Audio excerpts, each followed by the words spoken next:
स्वये भानुजो भानु आराधियेला तयाचे कुळी दीपकू दिव्य झाला हरिभक्ती लागो तारी समजता नमस्कार माझा सद्गुरु एकनाथ दत्तात्रेय जनार्दन श्री एकनाथ महाराज की जय। जय सद्गुरुनाथ महाराज की जय।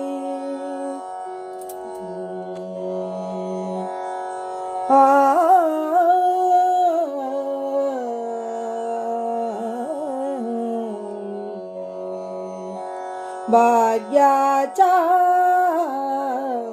उदय झाला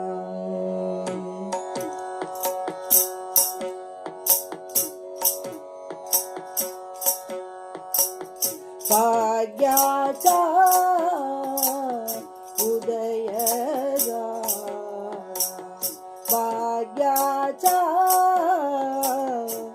उदय झाला भाग्याचा उदय झाला संत संग माझ्या गडाला संत संग माझ्या गडाला संत संग माझ्या गडाला तेने आनंदाचे पुरे तेने आनंदाचे पुरे तेने आनंदाचे पुरे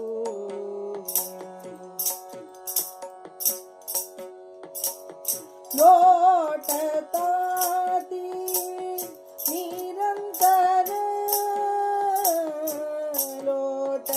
लोटताती निरंतर लोटताती निरंतर तेने आनंदाचे पुरे तेने आनंदाचे पुरे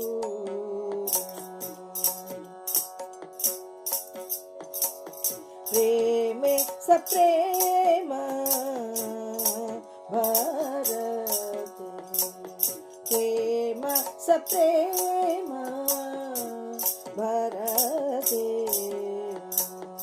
अंगी उतार चढते अंगी उतार चढते अंगी उतार चढते तेने आनंदाचे पुरे तेने आनंदाचे पुरे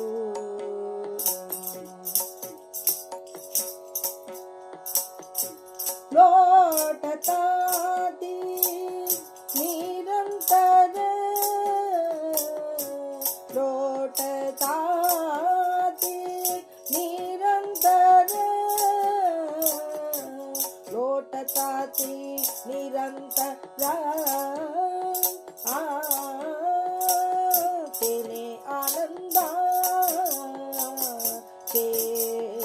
पुरे तेने आनंदाचे पुरे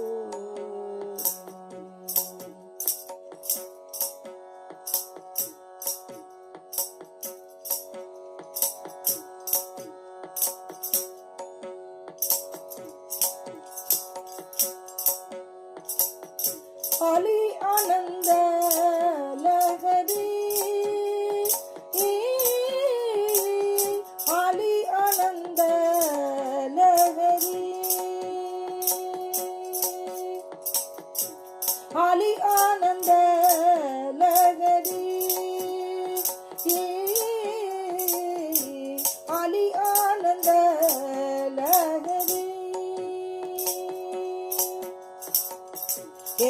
जनार्दनी निरुद्धरी एका जनार्दनी निरुद्धरी एका जनार्दनी निरुद्धरी आली आनंद लहरी आली आनंद लहरी एका जनार्दनी निरुद्धरी एका जनार्दनी निरुद्धरी एका जनार्दनी निरुद्धरी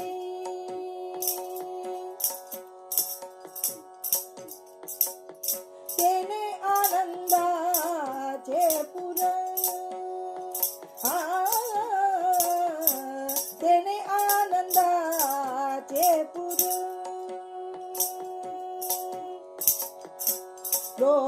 लोटताती निरंतर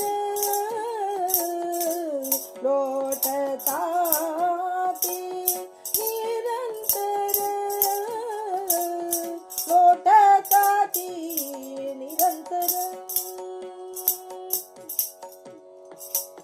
तेने आनंदाचे पुर तेने आनंदाचे पुर तेने आनंदाचे पुर तेने आनंदाचे पुर चे पुर चे पुर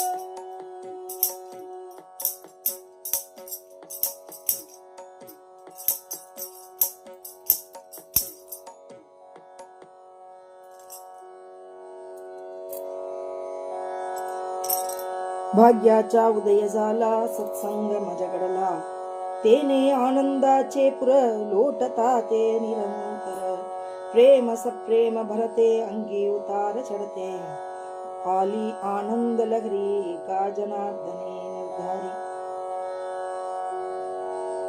நம்ம வாழ்க்கையில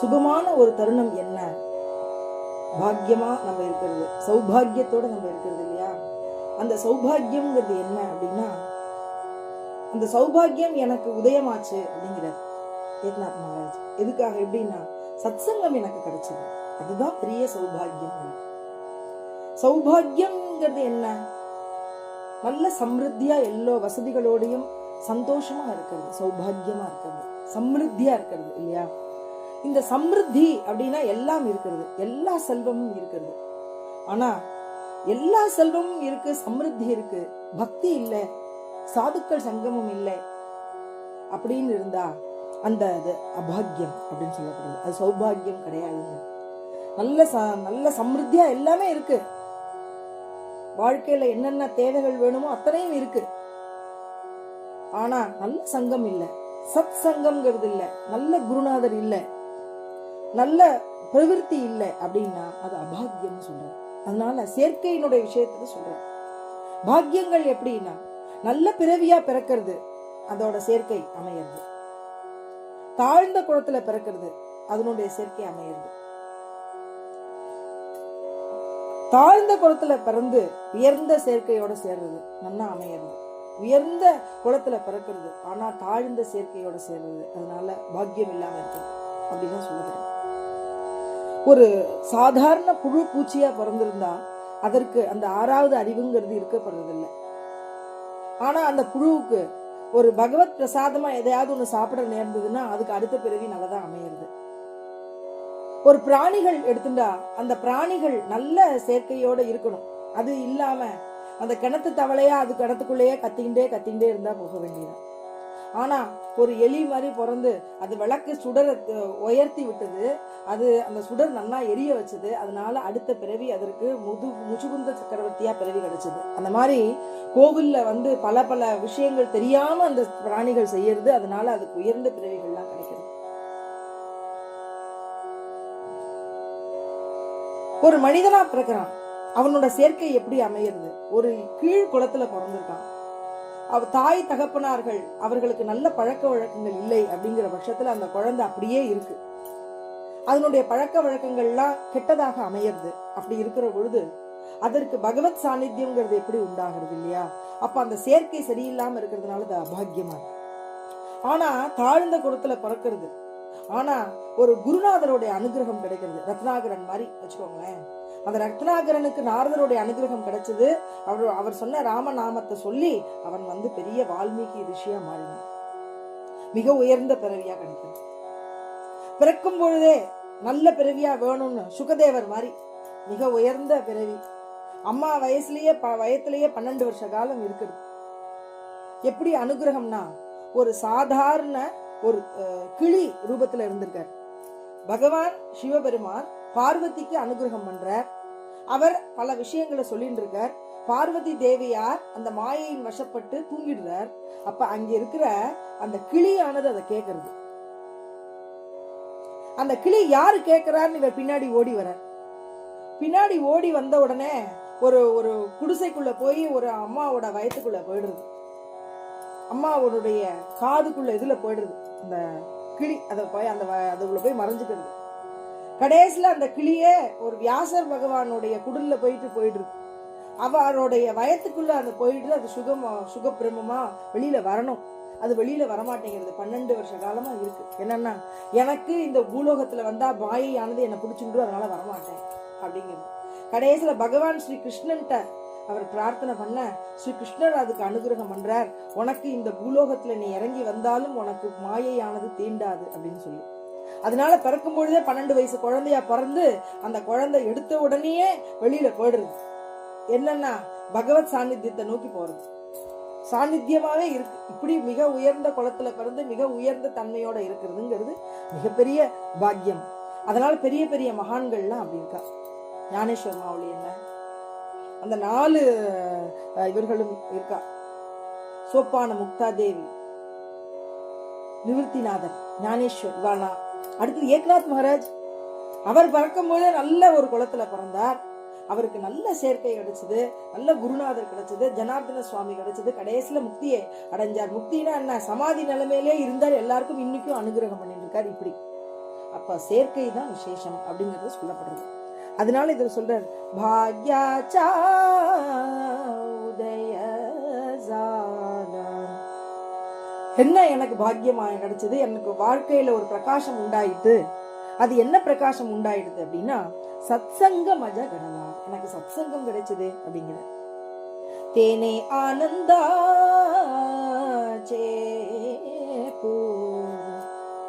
அதனால எனக்கு பரமானந்தம் அப்படிங்கிறது என்னோட ஹிருதயத்துல உண்டாய். அல்ப சுகங்கள் என்ன, சாதாரண ஒரு விஷய வாசனைகள்ல ஈடுபட்டு நம்மளுக்கு ஏதாவது அதனால நல்ல பிரவிற்த்தி கிடைச்சது, நல்ல விஷயங்கள் கிடைச்சது, எனக்கு நல்லா நான் நினைச்சது திருப்தியா எனக்கு கிடைச்சிடுது அப்படிங்கிறது அல்ப சுகமா இருக்கு. அப்புறம் கொஞ்ச நாள் கழிச்சு அடுத்ததுக்காக போறது. மோகரா புள்ளலாம் புளே வேச்சித்தா அதி பாரு கலியாசியால மோகரா புள்ளலாம். அதாவது பூ உண்டாகிறது. பூ நன்னா எடுத்து அதுல இருந்து திருப்பியும் அடுத்தது ஒரு மொட்டு உண்டாருது. அந்த மொட்டு மலர்றது, அது பூவா மாறுறது. இப்படியே அடுத்தடுத்து மொட்டுக்கள்லாம் வந்துட்டே இருக்குது. மொட்டுக்கள் போல போல போல எண்ணங்கள் வருது. அந்த எண்ணங்களை நம்ம திருப்தி பண்ணணும். அந்த எண்ணங்களை செயல்படுத்துறோம். செயல்படுத்தி அந்த காரியம் நிறைவேறணும். அல்ப சுகமா இருந்துருக்கு. ஆனா இதுக்கு அடுத்து வந்துட்டே இருக்கு. ஆனா இவர் என்ன சொல்றார், தேனே ஆனந்தாச்சே புற. ஆனந்தம்ங்கிறது எனக்கு ஒரு அப்படி ஒண்ணு அமைஞ்சது. ஒரு புறான்னா நான் ஒரு இடம் மாதிரி ஒரு ஆனந்த நிலையம் எனக்கு இருக்கு. யாரு? ஞானானந்த நிலையம்னு பேரு. எதுக்கு அப்படின்னா, நான் பாண்டுரங்க பகவான் இருக்கக்கூடிய அந்த விமானத்துக்கு ஞானானந்த நிலையம்னு பேரு. அந்த ஞான ஆனந்தம் அவர்கிட்ட இருந்துட்டே இருக்கு. லோட்டத்தாத்தி நிரந்தர, அது என்னன்னா மேலும் மேலும் கொள்ளை அடிச்சுட்டு ஓடி வந்துட்டே இருக்கு. கொள்ளை அடிச்சுட்டு இருக்கு. அந்த ஆனந்தம்ங்கிறது மேலும் மேலும் அல அல அல அலையா அல அல அல அலையா ஆனந்தமா இருக்கு. இந்த சக்கரத்தம்மாள்னு இருக்கா. அந்த சக்கரத்தம்மாள், அந்த அம்மா தனியா போய் மாடியில போய் உட்காந்துடுவாளாம். ஆனந்தமா இருப்பாளாம். சும்மா இருன்னு சொல்லக்கூடிய அந்த தன்மை தானே, சும்மா இருக்கிறதுலயே அந்த பிரபஞ்சத்தோட கலந்து ஆனந்தம் ஆனவன அந்த ஆனந்தத்துல அந்த அம்மா சக்கலகலன்னு சிரிப்பாளாம், கலகலன்னு சிரிப்பாளாம் அந்த அம்மா. எல்லாரும் என்னமோ சிரிக்கிறாளே, பைத்தியமா இருக்காளே அப்படின்னு நினைக்கிறாளாம். பக்கத்துல வந்து பார்த்தா ஆஹா அது ஞானத்தினுடைய ஆனந்தம்னா, ஞானா ஆனந்தமா அப்படிங்கறத தெரிஞ்சுட்டாளாம். லோட்டத்தாத்தி நிரந்தர இந்த ஆனந்தம் பேரானந்தம் அவளுக்கு அடுத்தடுத்து வந்துட்டே இருந்தது. பிரேம சப்ரேமே பரத்தே தௌரலீகே காயா கிருபேச்சியா ஓரசே நவ்வே அனாரிசே உத்தரிலோ அப்படின்னு துக்காராம் மகாராஜ் பாடுறார். தௌரலீகே காயா கிருபேச்சியா ஓரசே, இந்த காயா அப்படின்னு சொல்லக்கூடிய இந்த உடல்ல அந்த கருணை அப்படிங்கிற ஆனந்தமானது மேலும் கீழும் ரத்தங்கள் அப்படியே ஓடிண்டே இருக்கான் அவளுக்கு. கருணைங்கிற ரத்தமே அவள்கிட்ட. தௌரலியே காயா கிருபேச்சியா, கிருபை அனுகிரகம் அப்படிங்கிற அந்த கிருபை அந்த இது ஓடிண்டே இருக்கான் மேலும் கீழும். அப்ப இந்த கிருபைங்கிறது என்னன்னா ஆனந்தம், பரமானந்தம். யோகி ராம் சூரத்குமாரோட இடத்துல ஒருத்தர் போயிருந்தாராம். அவர் போயிட்டு கொஞ்ச நேரம் கழிச்சு இவர்கிட்ட என்ன இருக்க போறதுன்னு உட்கார்ந்துட்டே இருந்தாராம். இப்படி பார்த்துட்டே இருந்தாராம். அவரோட சன்னிதானத்துல இருந்துட்டே இருந்தாராம். கொஞ்ச நேரம் கழிச்சு அவரோட சன்னிதானத்துல இருக்க இவரோட சுற்றுச்சூழல்கள் இருக்கிற பாவம் அப்படி கொஞ்சம் கொஞ்சமா அவர் விட்டு போயிடுதான். கொஞ்சமா வெளி விவகார விஷயங்களுடைய எண்ணங்கள் சுத்தமா மறந்து போய் அந்த பேரானந்த நிலைய, ஞானத்தினுடைய நிலைய அவருக்கு கொடுத்தாராம் யோகி ராம் சூரத்குமார். வெளி விஷயங்களோட ஞானமே போயிடுது. யார் உட்கார்ந்து இருக்கா, யார் பக்கத்துல இருக்காங்கிற எண்ணமே அவருக்கு போக ஆரம்பிச்சுட்டு கொஞ்சம் கொஞ்சமா போக ஆரம்பிச்சு கடைசியில அவருக்கு என்ன ஆயிடுதுன்னா ஒண்ணுமே இல்லாத நிலையில இருக்கும்போது ஒரு ஆனந்தம் உண்டாயிடுது.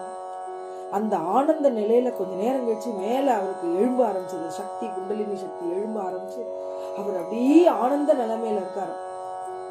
அப்படி இருக்க அப்படியே அவரால் தாங்க முடியாத ஒரு ஆனந்த சிரிப்பு இருந்துட்டே இருந்தான்.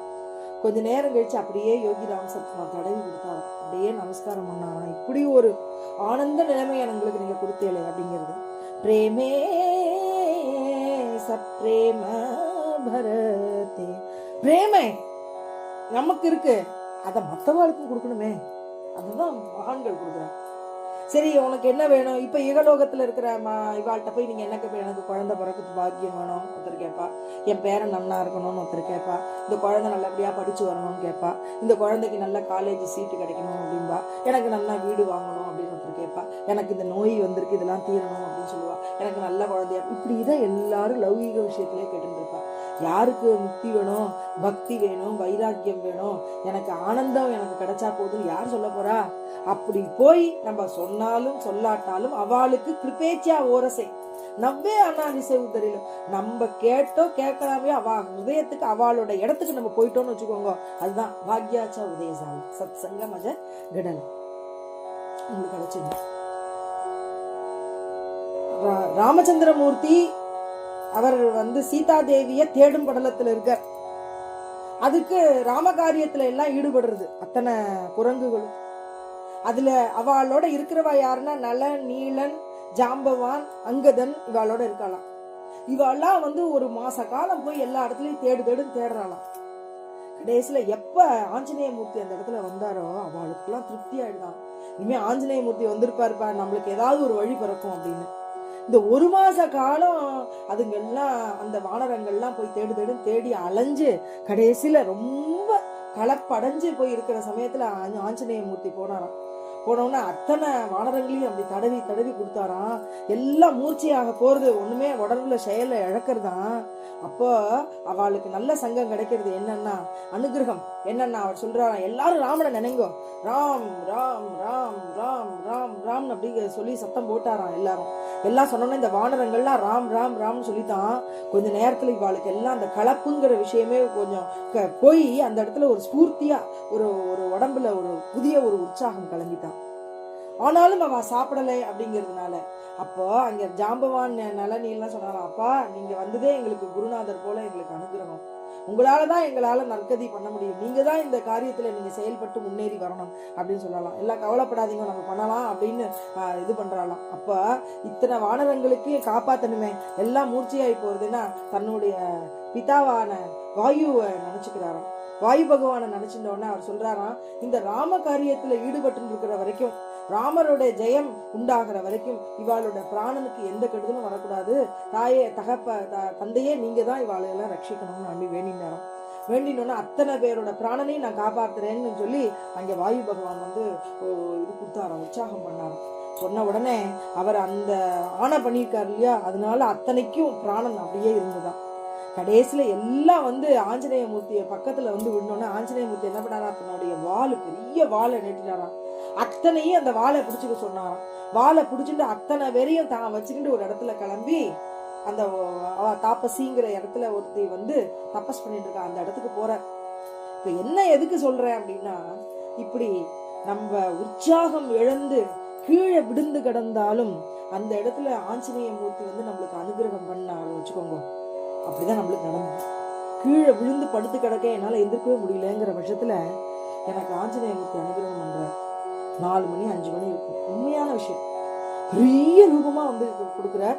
அந்த பெரிய ரூபத்தை நான் அப்படியே தரிசனம் பண்ணிட்டு அவரை நினைச்சுட்டு இருக்கேன். ராம் ராம் ராம்னு அவரை பார்த்து சொல்றேன். அந்த காத்தால எந்திருந்து பேசிட்டு இருக்கேன். என் பக்கத்துல இருக்கிறவா, என் பின்னாடி இருக்கிறவா, கிரகத்துல இருந்து அந்த மாமி வரா வந்து சொல்றா, இன்னைக்கு நான் பார்த்து ஸ்ரீராம் ஜெயராம் ஜெயராம் சொல்லலாமா? தாராளமா சொல்லலாம். இப்பதான் நான் அவரை பத்தி பேசிட்டு இருக்கேன், அவரே நான் சொல்ல வைக்கிறாருன்னு நினைச்சேன். அப்போ நம்மளை ரட்சிக்கிறவா நம்ம குருநாதா, நம்மளுக்கு குரு யாருன்னு சொல்லி கொடுக்குறவா அவா. நம்மள சுத்தி ஒரு பெரிய சக்தி ஒண்ணு இயன்றன் இருக்கு, அதை நம்மளை காப்பாத்துறது. நம்மளுக்கு நல்ல அறிவு மட்டும் இருந்தா போதும், நல்ல குணம் மட்டும் இருந்தா போதும், சாந்தம் இருந்தா போதும், காருண்யம் இருந்தா போதும், எல்லாருக்கும் நல்லது செய்யணுங்கிற பாவம் இருந்தா போதும், நம்மளை அவளே ரட்சிச்சிடணும். நம்மளை சாதுக்கு நம்மளுக்கு அந்த குணம் வேணுமே, எல்லாருக்கும் செய்யணுங்கிற குணம் வேணுமே, அந்த குணம் மட்டும் இருந்தா போதும். அவா இப்படி இருக்காளே நான் இப்படி இல்லையேன்னு அந்த பாவம் வேண்டாம். நம்மளுக்கு எதுக்கு அந்த பாவம்? எல்லாருமே பகவான் தானே.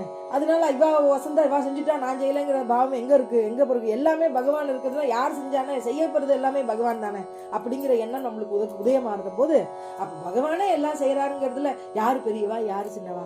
இவா செஞ்சுட்டாலே நான் கீழே போறதுல, நான் கீழே போயிட்டேனேன்னு அவா நல்லா மேல போறதுல, எல்லாரும் ஒண்ணுதான், எல்லாரும் கடைசியில ஒரு இடத்துக்கு தான் போய் சேர போறோங்கிற பாவம் மட்டுமே நம்மளுக்கு இருக்கும் பட்சத்துல பகவானோட அனுகிரகம் நம்மளுக்கு பரிபூர்ணமாக கிடைக்கும்ங்கிறது உண்மை. இதான் சத்தியம். சோ இது என்ன சொல்ற, சத்தங்க மஜ கடலா பிரேமே சப்ரேமே பரத்தே அங்கி உத்தார சடத்தே. அங்கி உத்தார சடத்தேன்னா என்ன? அப்படி நம்மளுடைய உடம்புல இருக்கிற அங்கங்கள்ல அந்த பிரேமையான பாவம் எப்படி ரத்த ஓட்டம் மேலும் கீழும் ஓடுற மாதிரி அந்த பிரேமையானது மேலும் கீழும் அவள்கிட்ட போயிட்டே இருக்கான். உதார ஜடத்தை. உதார ஜடத்தை அப்படின்னா என்ன? குண்டலினி சக்தி மேல போயிட்டு அப்படியே இருந்து ஆனந்தத்தோட இருந்து அப்படியே கீழே வரும், மேல போகும் கீழே வரும். அந்த ஆனந்த அலைகள்ல அவ இருந்துட்டே இருப்பா. ஞானேஸ்வர் மாவுளி இன்னைக்கும் சமாதி சஞ்சீவன சமாதியில இருக்காரு இல்லையோ, அவர்கிட்ட என்ன இருக்குன்னு அந்த உயிரை அப்படி வச்சுட்டு இருக்க, அப்படி காப்பாத்தின்னு இருக்க, அந்த தேகத்தை அப்படி காப்பாத்தின்னு இருக்க, எல்லோருக்கும் அனுகிரகம் பண்ணிட்டு அவள்லாம் ஒரு நிமிஷ காலம் தேவாச்சியே துவாரி உபா க்ஷணபரி, க்ஷண நேரம் உங்களுக்கு பகவான்கிட்ட போய் இருக்கக்கூடிய பாக்கியம். அந்த சாதுக்கள் இருக்கக்கூடிய இடத்துல போய் நம்ம இருந்துட்டோம்னா போதாதா? நம்மளுக்கு என்ன பாக்கியம், என்ன பாக்கியம். அவரோட இடத்துல உட்காந்து ராமநாமத்தையோ ராமகிருஷ்ண நாமத்தை சொன்னா அதுக்கு இருக்கிற பாக்கியம் வேற என்ன இல்லையா? அதுதான் சொல்றேன். ஆலி ஆனந்த லஹரி. அதனால லஹரி அப்படிங்கிற அலையா எனக்கு ஆனந்தமானது பெரியது. ஏகா ஜனார்தன நிர்தாரி. ஏக்நாத் மகாராஜ் சொல்றார், நிர்தாரம் பண்ணார், பகவான தன் இடத்துல நிர்தாரம் பண்ணார், தன் ஹிருதயத்துல வச்சுட்டு இருந்தார், தான் பகவானை சேர்ந்தவன்கிறத காமிச்சு கொடுத்தார். சமாதி ஆனதுக்கு அப்புறம் அவரோட சமாதியில ஜலசமாதியானத அக்னி சம்ஸ்காரம் பண்ணின இடத்துல அவரோட அஸ்தியிலேருந்து கிளம்பித்து ஒரு பெரிய வட விருட்சம், அந்த விருட்சமானது கிளம்பித்து, துளசி மரம் கிளம்பித்து, அப்படி எல்லாம் விருட்சம் கிளம்புறது, துளசி கிளம்புறதுன்னா அந்த பாக்கியம் என்னன்னா அந்த இடத்துல ஜீவன் இருந்துட்டு இருக்கு. அப்போ அந்த அஸ்தியிலேருந்து இவ்வளவு வருதுன்னா அவர் இன்னைக்கும் இருந்துட்டு இருக்காரு. கமலா கிருஷ்ண கமலா தீர்த்தி அப்படின்னு சொல்லக்கூடிய இடம் கோதா தீரம், கோதாவரி நதிக்கரை. இன்னைக்கு ஞானேஸ்வர மாவுளி மாதிரி ஏக்நாத் மகாராஜ், ஞானேஸ்வர மாவுளியோட சன்னிதானமே ஏக்நாத் மகாராஜ். ஞானேஸ்வர மாவுளி வேற இல்லை, ஏக்நாத் மகாராஜ் வேற இல்லை. இவா 2 பேரும் ஒண்ணுங்கிறதுனால அவர் அங்க இருக்கார். சரி நம்ம ஏக்நாத் மகாராஜை எடுத்துட்டு, ஏக்நாத் மகாராஜை எடுக்க சொல்லி ஞானேஸ்வர மாவுளி நம்மளுக்கு கொடுத்த அனுகிரகம். அதனால ஏக்நாத் மகாராஜை நீ பாடுன்னு சொல்லியிருக்காரு, நம்ம பாடுறோம், அவ்வளவுதான். நம்மளுக்கு என்ன தெரியும்? நம்ம எல்லாம் ஒண்ணுமே கிடையாது. நம்மள ஆட்டு வைக்கிறவன் பகவான். நம்ம எல்லாம் ஒரு பொம்மலாட்டம், அதுல பொம்மலாட்டம் மாதிரி ஆடின்னு இருக்கோம். அவன் நம்மளோட நூலை போட்டு நம்மள இப்படி இப்படி இழுப்பான், அப்படி அப்படி இருப்பான். அந்த இடத்துல நம்ம இப்படி இப்படி ஆட போறோம், அவ்வளவுதான். அப்புறம் நம்மள நூலை ஒரேடியா தன் பக்கம் இழுத்தணும்னா போயிட போறோம், அவ்வளவுதானே. அப்ப நம்மளுக்கு ஆனந்தத்தை கொடுக்கறதும் அவன்தான், நம்மளுக்கு இந்த விஷய சுகங்களை கொடுக்கறதும் அவன்தான், நம்மள சிருஷ்டி பண்ண வச்சதும் அவன்தான், நம்மள நம்ம கிட்டே எடுத்துக்கிறதும் அவன்தான். அதனால நம்ம என்ன கேட்கணும்னா, அப்பா உன்னோட கிருப்பையே எனக்கு போதும், உச்சித தேக்கரா பாவ ஜானுனிகரா, எனக்கு என்ன வேணுமோ அதை நீ உச்சிதமா இருக்கிறதே எனக்கு செய். இன்னும் எத்தனை பிறவி பிறக்கணும் துக்காராம் மகாராஜ், நான் பிறக்கிறேன் பரவாயில்ல, ஆனா இன்னும் ஒன்ட்டு இருக்கிற மாதிரி எனக்கு பாக்கியத்தை கொடு, உன்னை நினைச்சுட்டு இருக்கிற மாதிரி, உன்னோட சன்னிதானத்துல இருக்கிற மாதிரி, உன்னை பாடுற மாதிரி, உன்னை கீர்த்தனம் பண்ற மாதிரி கொடுத்துருப்பா, தாழ்ந்த குளத்துல எங்கேயாவது கொடுத்து என்ன வேற எங்கேயாவது மாட்ட வச்சிடாதப்பா அப்படின்னு கேட்கிறேன் இல்லையா.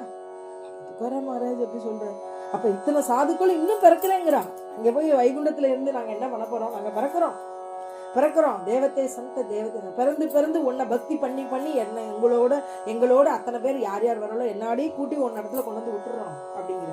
அதுதான் சொல்றாரு. அப்ப சாதுக்களோட நிலைமை என்ன அப்படின்னா, தான் மட்டும் இல்ல வாழ்வதில்லை, மற்றவாளையும் அந்த மார்க்கத்தை காமிச்சுக்க. மார்க்க தாவுனி ஏலே ஆதி தயாநிதி சந்தப்புடை. அதனால தயாநிதின்னு சொல்லக்கூடியவா சாதுக்கள். அதனால சொல்லி ஆனந்த லகரி ஏகா ஜனார்தனி நிர்தாரின்னு சொல்லி இந்த பாக்கியமான ஒரு விஷயத்த நம்ம செய்யறதுக்கு அனுகிரகம் பண்ணியிருக்க, சத்சங்கம் பண்றதுக்கு. இந்த சத்சங்கம் உங்களுக்கு இன்னும் மேல்மேலும் நல்ல விஷயங்களை கொடுக்கணும்னு பிரார்த்திச்சுட்டு இந்த அபங்கத்தினுடைய விளக்க உரையை இதோடு நிறுத்திக்கிறேன். பூலா புண்டலீக வரதா ஹரி விட்டல ஸ்ரீ ஞானதேவ துகாராம் பண்டரிநாத பகவான் கி ஜெய். மாவுளி ஞானேஸ்வர மகாராஜ் की जय. जगद्गुरु श्री तुकाराम महाराज की जय. सद्गुरु योगीराज महाराज की जय. सर्व संतों की जय. जय श्रीनाथ जय जय नाथ, जय श्रीनाथ जय जय नाथ.